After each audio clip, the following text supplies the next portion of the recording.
Alright, I know I've just made two other videos on the Custodes Codex that's come out recently, and I promise that this is going to be my last one. However, I felt that it was important for me to make this video, considering that 40k, both the lore and competitive gameplay, are something that I'm very passionate about. Now, I'm going to try to avoid talking about the female Custodes drama too much, considering that me and every other person on this platform has beat that horse halfway to hell. But instead I'm going to focus on GW's track record in writing codexes and supplements such as this. Firstly, Games Workshop seems to have serious trouble understanding how to update an army competitively. The Custodian Codex, in a large part of its details, nerfs much of the army, and turns an army that was previously one of the mid to top tier plays into one that I fear won't be seen competitively for a very long time. This was on the back of the data slate nerfs to the Dark Angels, in which they took an up-and-coming faction with a lot of new models, and relegated them to being something that was played almost entirely casually due to the changes to their rules.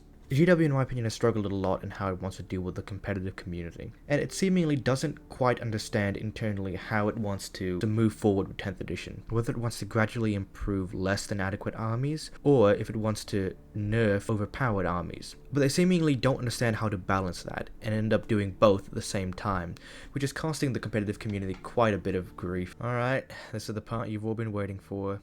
The female Custodes drama. Like I said prior, this is probably going to be my last video on this, unless GW does something even more moronic. As far as I can tell, in the community, while divisive, has been unified in one key aspect. People are just more confused than anything. From what I've read online, even the people who were in favor or agreeable with female Custodes are scratching their heads wondering why it was introduced like this. Usually when introducing some kind of lore like this, they'd attach a little blurb, or some kind of small piece of lore, explaining where something like this might have come from.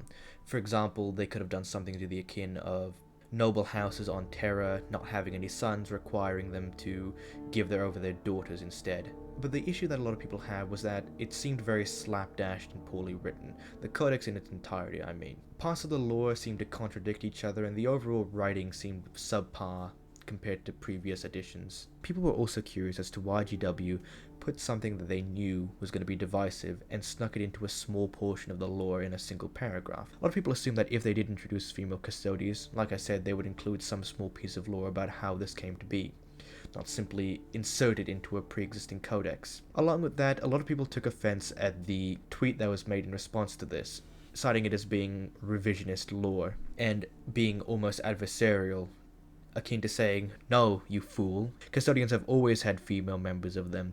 That's what we planned from the start." So the key detail here is that GW obviously doesn't understand what the community wants, seeing as how it seemingly knew that this would be a divisive issue, yet chose to implement it in the weirdest, oddest way possible, in a way that isolated both people who were in favor of it and people who weren't in favor of it. There was actually quite a funny comment I saw on an All Specs Tactics video, which pretty succinctly sums up the entire community's feelings regarding this. So big ups to user Equos5060, where they state, "Well done, GW. You managed to anger people interested in rules, people interested in lore, and you appeased muscle mommy weirdos from Twitter. It's really impressive." That really echoes a lot of the feeling that most people have, where they're more confused rather than anything. That brings to a close this video, and like I said, I'm not going to make another video on this. That's unless GW does something absolutely moronic. I think this just confirms what we all pretty much knew. It's possibly composed of just dribbling morons. Aside from that, there's nothing else, so have a great rest of your day.